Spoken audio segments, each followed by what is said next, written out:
इस वीडियो में आज हम एक बहुत इंपॉर्टेंट केस लॉ डिस्कस करने जा रहे हैं। Salomon versus Salomon and company limited. Jai Jinendra, I am Neetu Jain. Welcome to my channel success angel.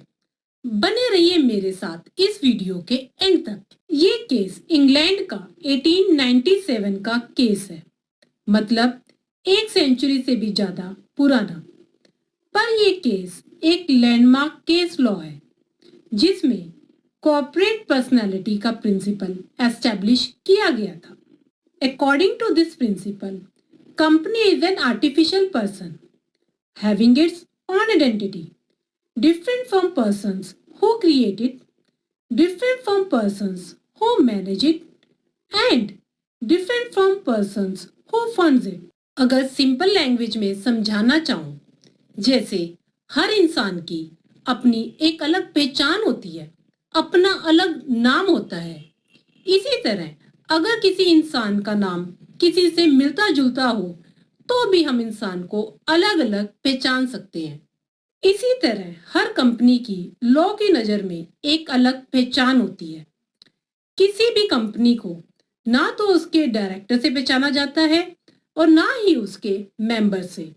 जो भी काम कंपनी करती है उसके लिए सिर्फ कंपनी ही लायबल होती है, ना कि कंपनी के मेंबर्स या फिर कंपनी के डायरेक्टर्स। इनफैक्ट जैसे बाकी के लोग कंपनी के लिए आउटसाइडर्स होते हैं, कंपनी के साथ डीलिंग कर सकते हैं, उसी तरह कंपनी के डायरेक्टर्स, कंपनी के मेंबर्स कंपनी के साथ डीलिंग कर सकते हैं और कंपनी के साथ बिजनेस भी कर सकते हैं, क्योंकि लॉ की नजरों में company is a separate legal entity.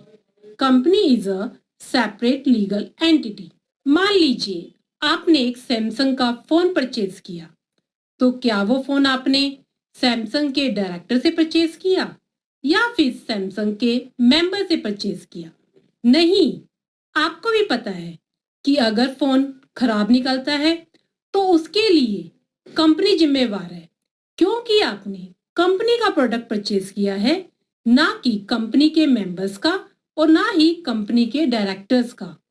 तो इसलिए कंपनी के डायरेक्टर्स और कंपनी के मेंबर्स कंपनी से अलग है। इसका मतलब आपकी नजरों में भी कंपनी के डायरेक्टर्स, कंपनी के मेंबर्स कंपनी से अलग है। कंपनी की इसी कैरेक्टरिस्टिक्स को Salomon versus Salomon and company limited में एस्टैब्लिश किया गया था।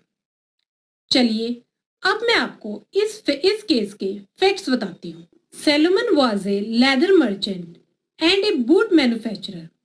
सैलोमन का बिजनेस बहुत अच्छा चल रहा था, तो सैलोमन ने सोचा क्यों ना बिजनेस को और बड़ा किया जाए। तो उसने एक लिमिटेड कंपनी बनाई जिसमें इनिशियली 7 मेंबर्स थे। Salomon, his wife, his 4 son and his daughter.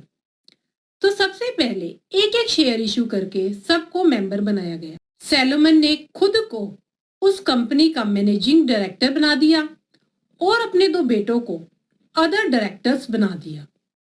मतलब कंपनी के सारे शेयर्स सैलोमन और उसकी फैमिली के पास आ गए और कंपनी की मैनेजिंग पावर भी उनके हाथों में थी। फिर सैलोमन ने अपना बिजनेस उस कंपनी को 38,782 पाउंड्स में सेल कर दिया, जिसके बदले कंपनी ने उसे 20,000 पाउंड के शेयर इशू करे और 10,000 पाउंड के सिक्योर डिबेंचर्स इशू करे और बचे हुए 8,782 पाउंड्स कैश में दे दिए। इस तरह सैलोमन ने अपने बिजनेस को एक कंपनी में कन्वर्ट कर दिया। कुछ समय तक तो बिजनेस बहुत अच्छा चलता रहा, लेकिन समय के साथ साथ बिजनेस डाउन होता गया और एक समय ऐसा आया कि कंपनी को बंद करने की नौबत आ गई और उस समय कंपनी की एसेट्स 6,050 पाउंड की थी, जबकि कंपनी के ट्रेड क्रेडिटर्स भी उससे ज्यादा थे और कंपनी ने 10,000 सैलोमन के भी देने थे। अदर क्रेडिटर्स के अकॉर्डिंग कंपनी को सैलोमन और उसकी फैमिली ही मैनेज कर रही थी और कंपनी के ओनर भी सैलोमन और उसकी फैमिली ही थे। इसलिए कंपनी और सैलोमन को अलग अलग ना समझा जाए, बल्कि कंपनी को सैलोमन का एजेंट समझा जाए। कन्वर्जन से पहले भी बिजनेस सैलोमन का था, क्योंकि बिजनेस का सारा प्रॉफिट सैलोमन और उसकी फैमिली को जाता था और उससे रिलेटेड लायबिलिटीज सैलोमन और उसकी फैमिली की थी। और कन्वर्जन के बाद भी सारा प्रॉफिट सैलोमन और उसकी फैमिली को जाता था, क्योंकि वो ही कंपनी के शेयर होल्डर थे। बिजनेस से रिलेटेड भी सारे डिसीजन सैलोमन और उसकी फैमिली ही लेती थी, क्योंकि वो कंपनी के बोर्ड ऑफ डायरेक्टर्स में थे। तो कंपनी की लायबिलिटीज के लिए भी सैलोमन और उसकी फैमिली को ही कंसीडर किया जाना चाहिए। जबकि सैलोमन का कहना था कि जब कंपनी अदर क्रेडिटर्स के पैसे देगी तो कंपनी को मेरा भी पैसा देना चाहिए। मैं कंपनी का मेजर शेयर होल्डर हूँ, मैं कंपनी का डायरेक्टर हूँ, लेकिन मैं कंपनी नहीं हूँ।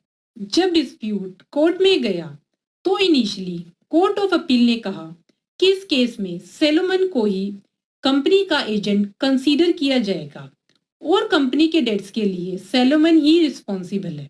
मतलब इस केस में कोर्ट ऑफ अपील ने सेपरेट लीगल एंटिटी के केस को डिनाई कर दिया। But upon appeal the House of Lords reverse the above ruling unanimously. The House of Lords observed the company is a different person altogether from the subscribers of the memorandum। और चाहे company का business same क्यों ना हो, same person company को ही manage क्यों ना कर रहे हो, कंपनी का सारा प्रॉफिट उन्हीं की जेब में जा रहा हो, फिर भी कंपनी की उनसे अलग एक आइडेंटिटी है। कंपनी को उनका एजेंट या ट्रस्टी कंसीडर नहीं किया जा सकता। कंपनी लॉ में ऐसी कोई रिक्वायरमेंट नहीं है कि share holders can not manage the company. In a nutshell, जैसे बाकी के पर्सन्स कंपनी के लिए आउटसाइडर्स हैं, वैसे ही सैलोमन भी कंपनी के लिए आउटसाइडर है। इसीलिए सैलोमन कंपनी के डेट के लिए लायबल नहीं है।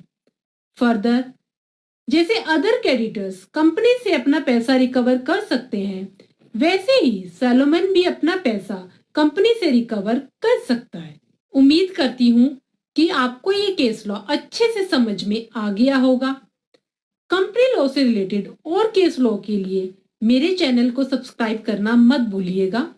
अगर ये वीडियो आपको पसंद आई है तो इसे लाइक जरूर कीजिएगा और जो भी आपके डाउट्स हों वो आप कमेंट बॉक्स में लिखकर पूछ सकते हैं। जय जिनेंद्र।